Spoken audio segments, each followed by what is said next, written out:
வணக்கம் மக்களே, welcome to சாரால் ஜேக்கப் எஸ்டேட் லைஃப்.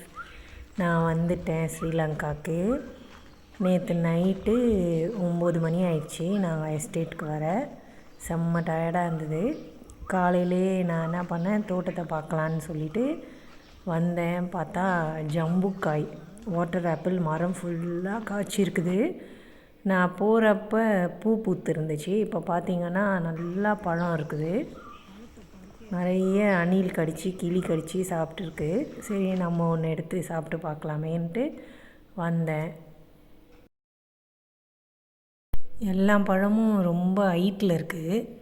அதனால் ஒரு தொரட்டி ஒன்று போட்டு எடுக்கலான்னு பார்த்து ட்ரை பண்ணேன். ஏன்னா நிறைய கொத்து கொத்தாக இருக்குது. ஒன்று இழுத்தா எல்லாம் கொட்டிடும் படப்படன்னு. இப்போ பாருங்கள், நான் போட்டு இழுக்கிறேன், எப்படி கொட்ட போகுது பழம். ரொம்ப நல்லாயிருக்கும். அது கொஞ்சம் தண்ணி காய் தான். இது தண்ணி தாகத்துக்கு நல்லா சாப்பிடலாம். பிடிச்சி இழுத்தேன், கொட்டுது. ஒழுங்காக எடுக்கலாம். இப்போ நல்ல காய் விழுந்துச்சு. இப்போ எடுத்து தண்ணியில் நல்லா கழுவிட்டு ஒன்று எடுத்து சாப்பிட்டு பார்ப்போம். இது கட் பண்ணிவிட்டு உப்பு பெப்பர் கொஞ்சம் சர்க்கரை போட்டு நல்லா மிக்ஸ் பண்ணிவிட்டு சாப்பிட்டாலும் நல்லாயிருக்கும். சும்மா அப்படியே கடித்து பார்க்குறேன். அதனால தான் இது பேர் வாட்டர் ஆப்பிள். தண்ணி இருக்கும் நிறைய. இதில் நல்லாயிருக்கு.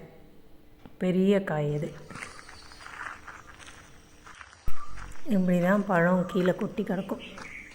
ஆனால் நல்லா பறவைங்கள்லாம் விரும்பி சாப்பிடும். அதுங்களுக்கு சாப்பாட்டுக்கு குறையே இல்லாமல் நல்லா சாப்பிடும்.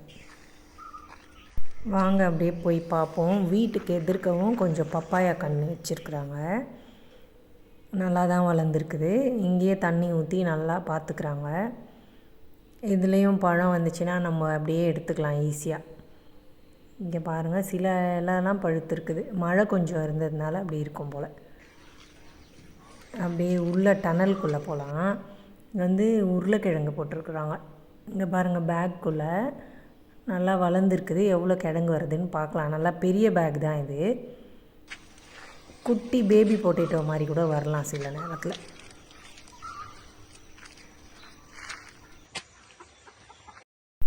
இவர் பேக்கில் உரம் மண் நிரப்பிட்டுருக்குறாரு. பஜ்ஜி மிளகா விதை போடுறதுக்காக. நம்ம தமிழ் தான் அவர். நர்சரியெல்லாம் சூப்பராக பார்த்து எடுத்தார். அவர் தான் இப்போ பஜ்ஜி மிளகா விதை போடுறதுக்கு ரெடி பண்ணி வச்சுருக்குறாரு. வாங்க அப்படியே கொஞ்சம் வேர்க்கடலை அறுவடை இருக்குது, அதையும் எடுத்துடலாம். நம்ம சிம்பிளாக சும்மா போட்டோம் கடலை வாங்கி. அது வளர்ந்து நிறைய வந்திருக்குது. வீட்டுக்கு தேவையானது அதில் எடுத்து நல்லா கழுவிட்டு வேக வச்சு சாயந்தரத்தில் சாப்பிடலாம். கடைக்கு போய் வாங்கிட்டு வரதை விட இந்த மாதிரி எடுத்து நம்மளே செஞ்சோன்னா ரொம்ப நல்லாயிருக்கும். இங்கே வளர்கிறது தான் ஆச்சரியம். வெயில் இல்லாமல் மழையில் வேர்க்கடலை வந்திருக்குது. சிலதெல்லாம் பிஞ்சாக இருக்குது, சிலதில் நல்லாவே வந்திருக்குது.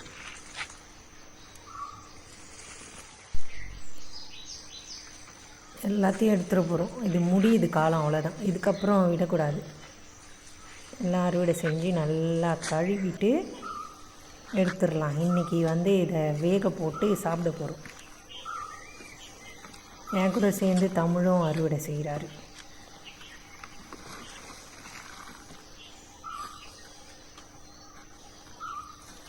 நல்லா இருக்குது. இந்த வேர்க்கடலை இலையை ஆடு கோழி சாப்பிடுமா? யாருக்காவது தெரிஞ்சால் கமெண்ட்டில் சொல்லுங்கள்.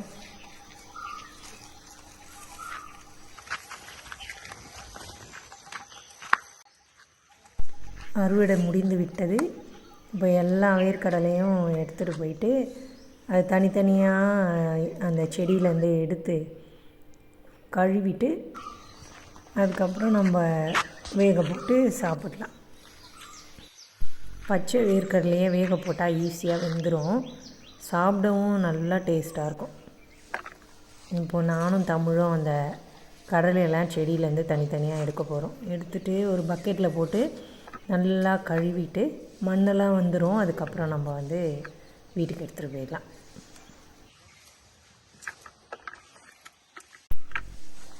யாருக்கெல்லாம் வேர்க்கடலை ரொம்ப பிடிக்கும்னு கமெண்ட்டில் சொல்லுங்கள்.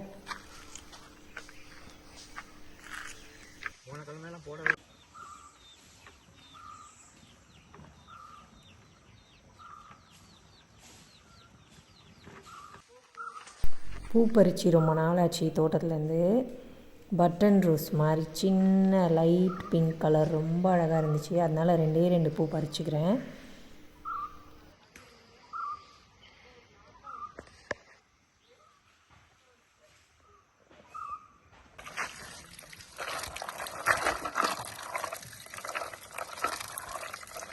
நல்லா தண்ணியில் போட்டு அலசி அந்த மண்ணெல்லாம் எடுத்துடலாம். தமிழும் ஹெல்ப் பண்ணார், நல்லா அலசி கொடுத்துட்டாரு.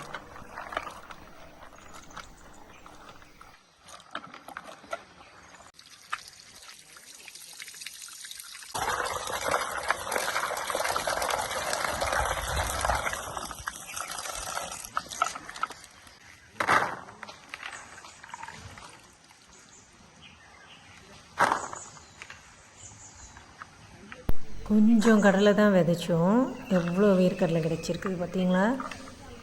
ரொம்ப சந்தோஷமான அறுவடை இது.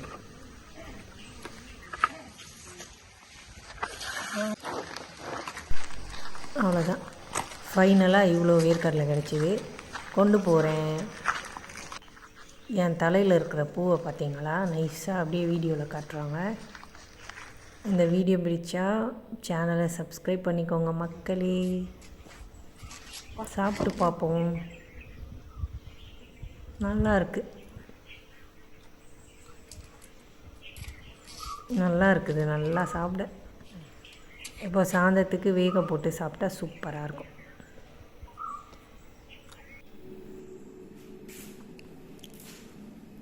இன்றைக்கி தோட்டத்துலேருந்து கிராம்பும் பறித்தாங்க, சுத்தம் பண்ணிகிட்ருக்குறாங்க பாருங்கள்.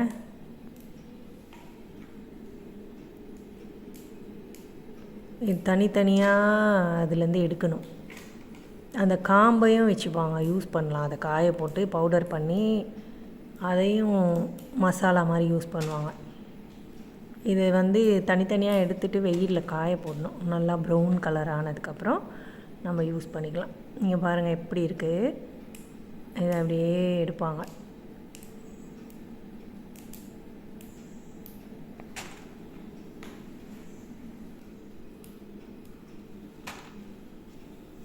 நல்லா இருக்குல்ல, கிராம்பு ஃப்ரெஷ்ஷாக இருக்குது.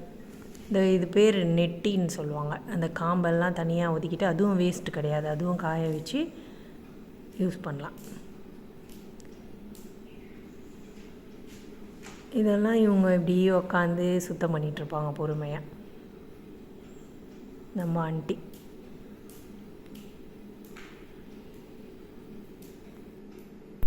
நிறைய கிராம்பு இருந்துச்சுன்னா வேலை செய்கிறவங்க க்ளீன் பண்ணி கொடுத்துருவாங்க. கொஞ்சமாக இருந்தால் இப்படி எடுத்து வச்சு க்ளீன் பண்ணிகிட்ருப்பாங்க. அப்படியே சாயந்தரம் ஆயிடுச்சு, தோட்டத்துக்கு தண்ணி ஊற்றுறாங்க. இன்றைக்கி கொஞ்சம் வெயில் இருந்தது, நம்ம வீட்டு தோட்டத்துக்கு தான் தண்ணி ஊற்றிட்டுருக்குறாங்க.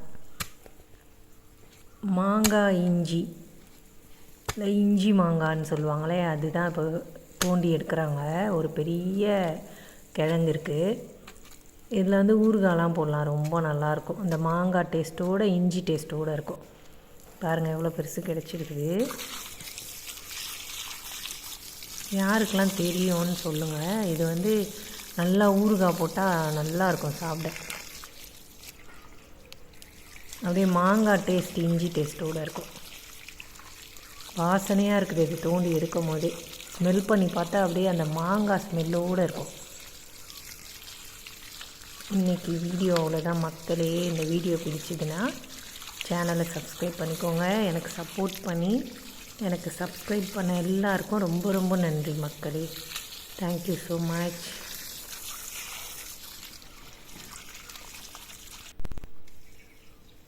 ஒரே ஒரு செடியில் எவ்வளோ கிடச்சிது பாருங்கள். உடைக்கும் போதே வாசனையாக இருக்குது. தேங்க்யூ மக்களே, பாய்.